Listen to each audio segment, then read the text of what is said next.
Baik, sekarang saya akan menjelaskan beberapa sifat dari turunan. Karena kan ya tentu saja fungsi-fungsi yang kita pelajari itu tidak hanya fungsi suku banyak dan trigonometri saja. Mungkin bisa jadi ada gabungan atau kombinasi linearnya. Nah, di sini ada beberapa hal yang saya jelaskan sekaligus saya berikan penjabaran buktinya. Ya, pertama adalah aturan penjumlahan. Jadi kalau Anda menjumlahkan dua fungsi fx dengan gx gitu ya, kita menyimpulkan dengan f tambah g, itu didefinisikan sebagai ya fx tambah gx ya. Nah, kalau kita mau mencari turunannya, ya, kita bisa menggunakan definisi perubahan nilai dari f tambah g dibagi dengan perubahan variabelnya. Nah, di sini kita bisa menjabarkan ya, kalau ini fungsi f tambah gx, kita cari turunannya berarti menjadi limit dari f tambah g untuk x plus h dikurangi f tambah g dari x dibagi dengan h. Sesuai definisi, ini berarti sama aja dengan f dari x tambah h ditambah g dari x tambah h dikurangi dengan fx dan gx. Semuanya dibagi dengan h. Jadi ini kan penjumlahan dua fungsi, makanya bisa saya pecah semua. Lalu saya kelompokkan, yang f saya kumpulkan menjadi limit dari fx tambah h min fx dibagi h. Yang gx saya kumpulkan gx plus h min gx dibagi dengan h. Nah, berarti yang sebelah kiri menjadi f aksen x menurut definisi, yang kanan menjadi g aksen x. Nah, jadi ternyata apa? Turunan dari f tambah g itu sama dengan penjumlahan dari turunan f dengan turunan g.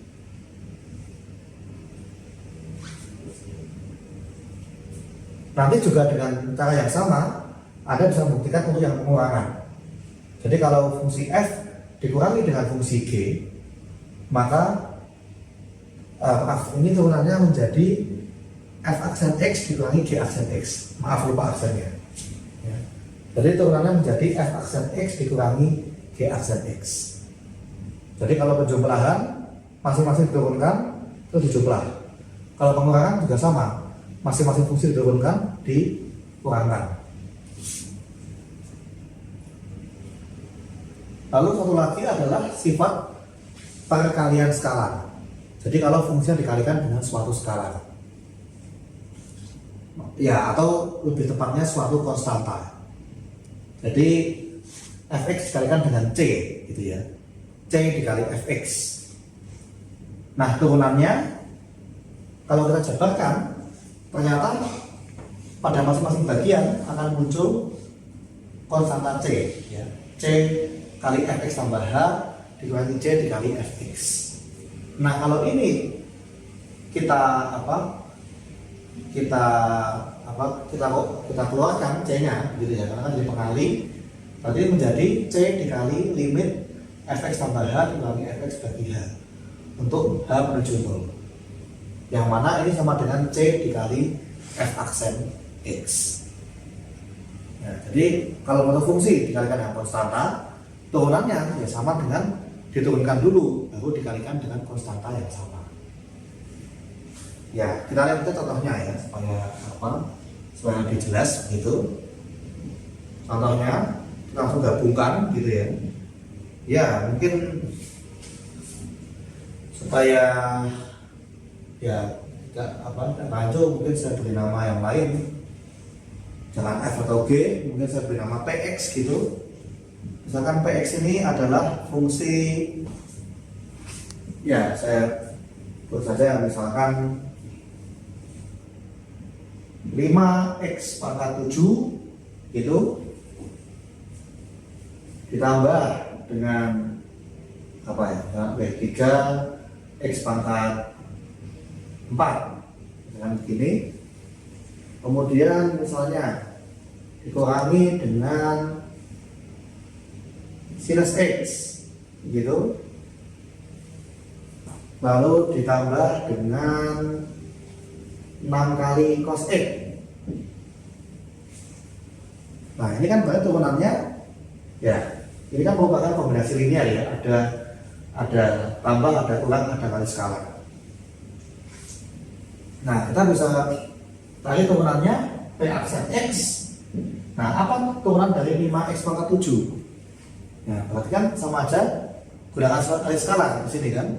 Berarti 5 dikali turunan dari x pangkat 7, yaitu apa? 5 dikali dengan 7x pangkat 6.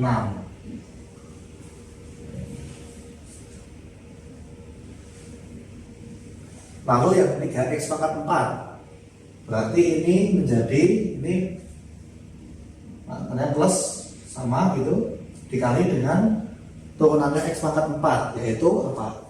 4x pangkat 3. Lalu kemudian dikurangi sinus x ya di sini.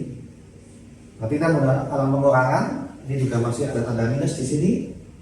Sinus turunannya adalah cosinus x. Ditambah 6 kali cosinus x. Berarti ini tambah 6 dikali turunan dari cosinus x, yaitu negatif sinus x.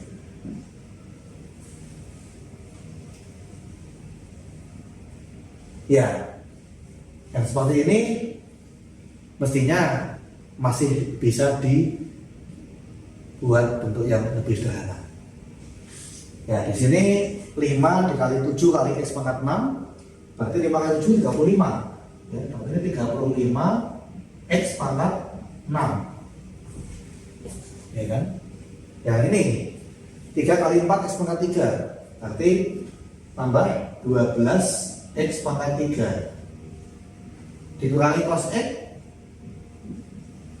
Nah ini 6 plus 6 dikali minus sin x, plus kali minus jadi minus, berarti ini minus 6 sin x. Nah jadi ini contoh bagaimana kita mencari turunan dari kombinasi kombinasi berbagai macam fungsi ya.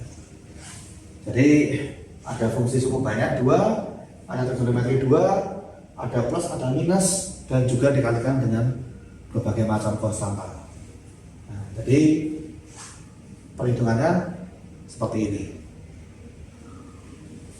Nah, nanti akan lebih rumit lagi kalau kita mempelajari perkalian dua fungsi.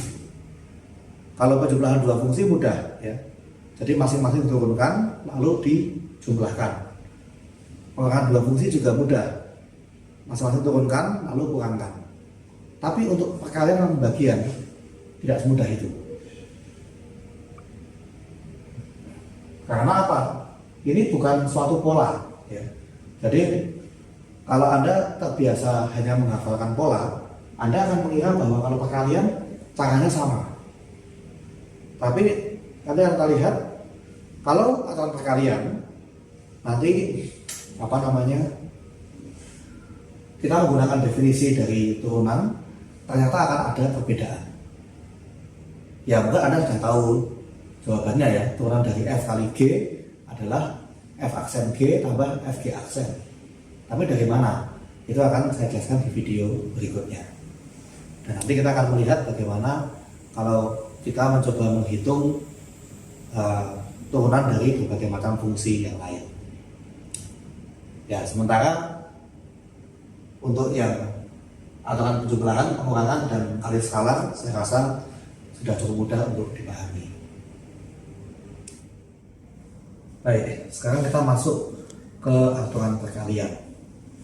Jadi di sini kita ingin mencari turunan dari hasil kali dua buah fungsi fx dikali gx.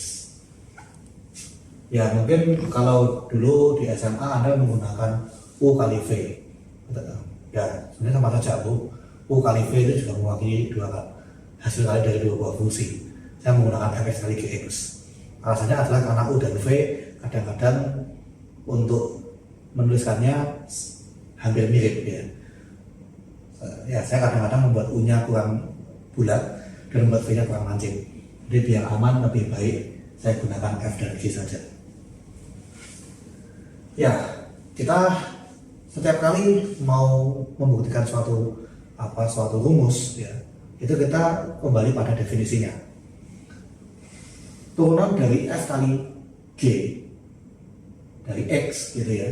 Ini berarti kita sama saja dengan mencari limit saat H menuju 0 dari, ya mungkin saya langsung aja ya, mungkin cukup jelas ya, Fx tambah H dikali Gx tambah H begini dikurangi dengan Fx dikali Gx dibagi dengan H. Yang jadi masalah adalah kalau kita mau menggunakan skor distributif itu kan harus ada pengali yang sama. Jadi misalnya A kali B ditambah A kali C, berarti kan sama aja A dikali B tambah C. Tapi di sini tidak ada faktor yang sama. Ini Fx tambah H, ini Fx, ini Gx tambah H, ini Gx. Nah berarti gimana kita memecahnya? Nah ini kita butuh sedikit ide. Kenapa saya butuh ada faktor yang sama? Supaya nanti ada yang dapat disederhanakan. Kalau saya bisa menemukan bentuk Fx plus H dikurangi Fx dibagi H dan limitnya H menuju 0, saya bisa memunculkan f aksen X. Nah makanya di sini saya sebenarnya ingin supaya saya bisa memunculkan Fx tambah H dikurangi Fx dikali sesuatu. Nah makanya dari Fx tambah H dikali Gx tambah H, sebetulnya yang saya butuhkan adalah dikurangi Fx dikali Gx tambah H sebetulnya. Tapi yang saya punya adalah Fx kali Gx. Lalu bagaimana dong? Ya mudahnya, oke, saya nggak apa-apa tulis seperti ini, min Fx kali Gx plus H. Tapi ini anggap aja utang, harus saya kembalikan biar impas. Nah ini saya tambahkan dengan Fx dikali Gx plus H dikurangi Fx Gx. Maaf ini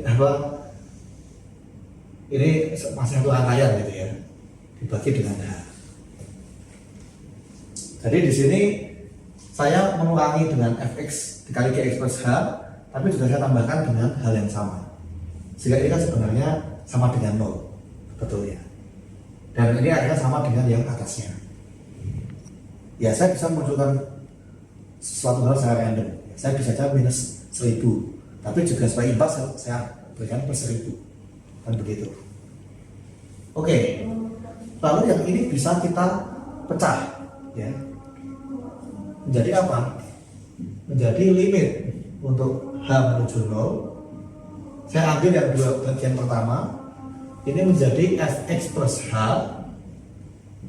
dikali Gx plus H dikurangi Fx dikali Gx plus H dibagi dengan H. Nah ini saya tambahkan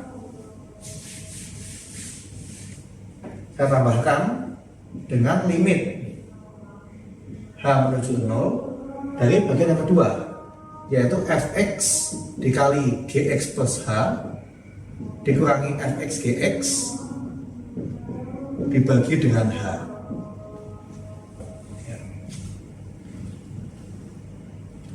Jadi di sini saya memunculkan sesuatu secara tiba-tiba, tapi saya impasi.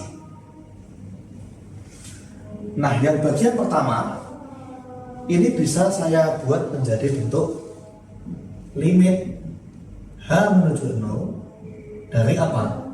Fx tambah H dikurangi Fx dibagi dengan H dikali dengan Gx plus H. Sedangkan yang satunya menjadi limit H menuju 0 dari Fx dikali Gx plus H minus Gx dibagi dengan H.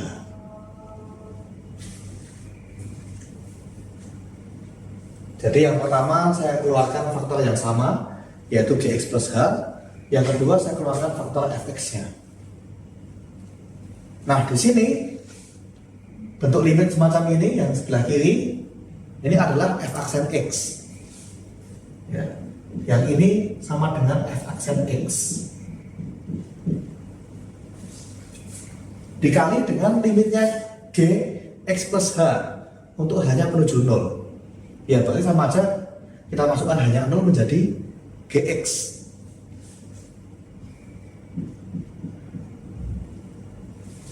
Ditambah dengan Fx. Ya, ini pengali, tidak masalah, tidak ada unsur H. Dikali dengan apa? Limit dari Gx plus H min Gx bagi H.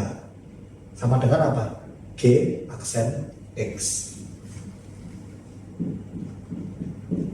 Nah, jadi ini rumus untuk aturan perkalian, ya, turunan dari hasil kali dua buah fungsi. Jadi kalau fungsi fx dikali gx diturunkan terhadap x, itu bukan f aksen dikali g aksen, tapi f aksen dikali g ditambah f dikali g aksen. Ya, mungkin Anda dulu menghafalkannya dengan U dan V, ya, U aksen V tambah UV aksen, sama saja bridging-nya. Kalau untuk contoh sederhana, ya kita bisa, ya oke, mungkin kita bisa menggunakan contoh yang simple dulu.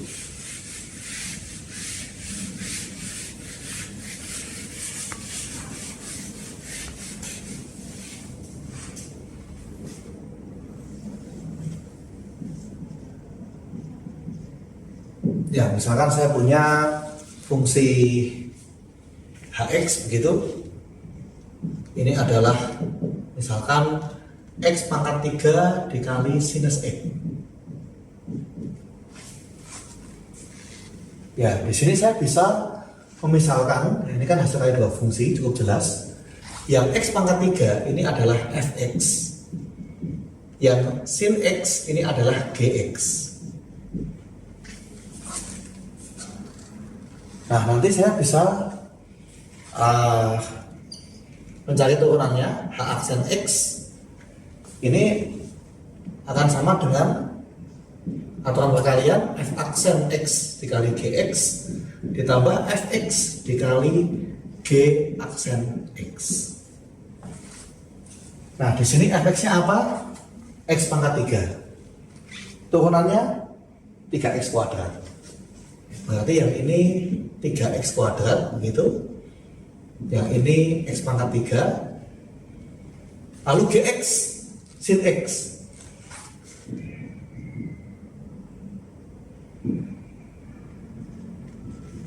Turunannya g aksen x adalah cos x. Nah, jadi ini ya, 3x pangkat 2 sin x tambah x pangkat 3 dikali cos x ya. Nah, jadi ini contoh penggunaan aturan perkalian untuk mencari turunan dari hasil kali dua fungsi. Ya, yang seperti ini saya rasa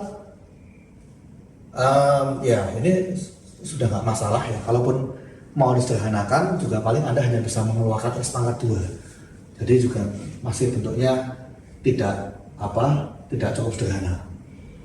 Ya, dalam beberapa kasus nanti memang ada beberapa bentuk yang karena merupakan gado-gado gitu ya dari berbagai macam fungsi, memang tidak bisa dibuat bentuk yang lebih sederhana. Jadi kalau yang seperti ini, misalkan Anda di ujian menjawab dengan cara seperti ini, ya saya rasa masih oke, masih nggak masalah. Ya, nanti kalau misalkan itu fungsinya lebih rumit lagi, ya mungkin Anda masih perlu beberapa penjabaran yang lebih detail. Ya, nanti kita akan kombinasikan misalkan dengan aturan pembagian atau dengan aturan rantai. Selanjutnya adalah untuk aturan pembagian. Ya, kita membagi dua buah fungsi. Ya, kita memiliki fungsi f per g. Ya, f per g dari x itu adalah pembagian fx dengan gx. Ya, di sini sebagai definisi tentunya Gx-nya ini tidak sama dengan 0 ya. Karena kalau sama dengan 0 nanti dia ya tidak terdefinisi atau mungkin tentu. Nah, untuk penjabarannya idenya mirip dengan yang di aturan perkalian. Jadi saya hanya memberikan rumusnya saja. Itu kalau Anda misalkan ingin membuktikan, Anda bisa mengikuti alur pembuktian yang aturan perkalian. Dan ini juga ada sedikit kemiripan juga dari polanya ya. Turunan dari F bagi G itu adalah F aksen X dikali Gx dikurangi Fx kali G aksen X dibagi kuadrat dari Gx. Ya, jadi di sini tandanya negatif ya. Tadi kalau aturan perkara tandanya positif. Dan juga ini dibagi dengan kuadrat dari Gx. Ya, ini Anda bisa tunjukkan ya, kalau misalkan menggunakan definisi turunan ya, berarti limit dari fx plus h per gx plus h dikurangi fx per gx dibagi dengan h untuk hanya menuju 0. Nanti Anda bisa samakan menyebut, lalu kemudian Anda nanti yang otak-atik dengan ide yang sama akan Anda temukan rumus seperti ini. Jadi saya tidak akan membuktikannya di sini, tapi Anda bisa mencobanya sebagai latihan. Nah, saya akan memberikan gambarannya untuk menghitung beberapa turunan dari fungsi trigonometri yang lain. Kalau tadi kan baru sinus sama kosinus, tapi saya belum kotangan sekan dan kosekan. Nah, itu bisa dengan menggunakan pembagian. Nah, ini untuk contohnya gitu ya. Ya, misalkan ini Hx ini sama dengan tangen X. Nah, tangen itu kan sama dengan apa? Depan bagi samping. Padahal depan bagi miring itu adalah sinus. Samping bagi miring adalah kosinus. Kalau Anda bagi sinus dan kosinus, hasilnya adalah depan bagi samping. Berarti tangen itu sebetulnya adalah sinus dibagi dengan kosinus.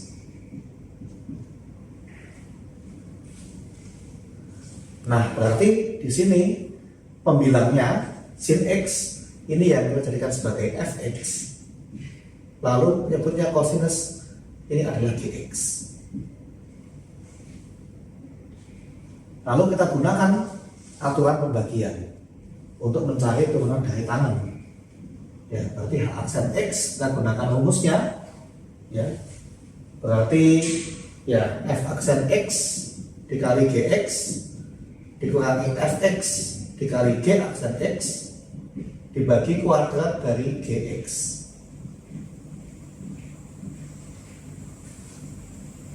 Yang mana ini sinus turunannya adalah kosinus.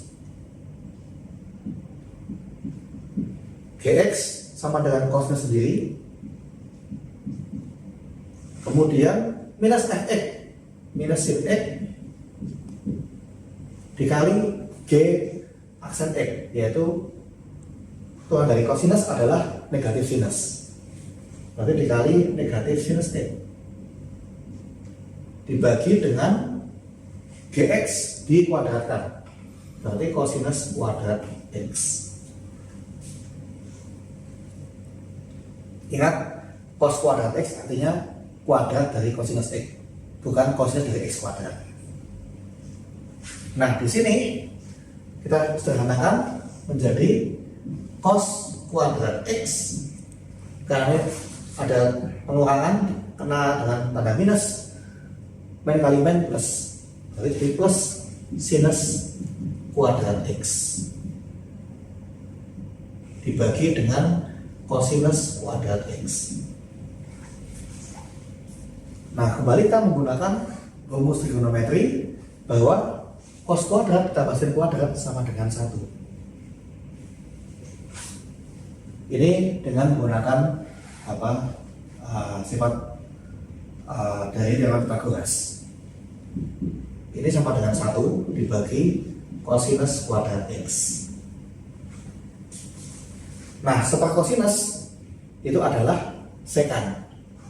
Berarti ini akan sama dengan sekant kuadrat X. Jadi inilah bukti bahwa turunan dari tangan itu adalah sekant kuadrat. Ya mungkin Anda kalau hanya sekedar melihat pola gitu ya, mungkin sinus jadi kosinus, kosinus jadi negatif sinus, lalu tangan mungkin jadi kotangan. Tapi bukan seperti itu, ini bukan fungsi yang dibuat pasang-pasangan.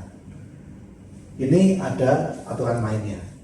Dan dari aturan main tersebut, untuk tangan dengan alat pembagian, kita mendapatkan turunannya adalah kuadrat dari sekant X. Nah, dengan cara yang sama, Anda juga bisa mencari turunan dari beberapa fungsi trigonometri yang lain. Ideanya juga sama, Anda manfaatkan juga sifat-sifat dari trigonometri. Nanti Anda bisa buktikan, ya ini saya berikan ininya ya, ini fungsi Hx, ini H aksen X. Kalau tangan jadi sekant kuadrat. Nanti kalau kotangan dari X, tidak boleh kurung. Ini turunnya adalah negatif dari kosekant kuadrat X. Sedangkan kalau sekant X, turunannya akan menjadi sekant X dikali tangan X. Kalau kosekant X, turunannya adalah negatif kosekant X dikali kotangan X. Ya, rumus-rumus ini bisa Anda buktikan dengan menggunakan aturan pembagian. Prinsipnya ya, tangan adalah sinus bagi cos, kotangan dibalik, cos bagi sin. Sekant 1 dibagi kosinus, kosekant 1 dibagi sinus. Jadi tinggal nanti Anda tentukan mana pembilang, mana penyebut, lalu gunakan aturan pembagian. Lalu nanti Anda mungkin menemukan bentuk-bentuk yang belum sederhana, nanti mungkin Anda bisa selesaikan dengan menggunakan beberapa rumus atau identitas trigonometri. Ya, jadi di sini saya ingin menunjukkan bahwa berbagai macam rumus itu ada dasarnya. Ya. Kalau Anda hanya sekedar menghafal, Anda malah nanti terlalu banyak yang harus Anda hafalkan. Ya. Tapi kalau Anda memahami konsepnya, misalnya Anda lupa, Anda bisa mengotak-atik sendiri, Anda bisa mengumpulkan sendiri. Nah, jadi itu untuk yang aturan pembagian. Ya, selanjutnya nanti akan ada materi mengenai aturan rantai. Tapi untuk minggu ini, ya setidaknya saya sudah menjelaskan sampai aturan pembagian. Terima kasih.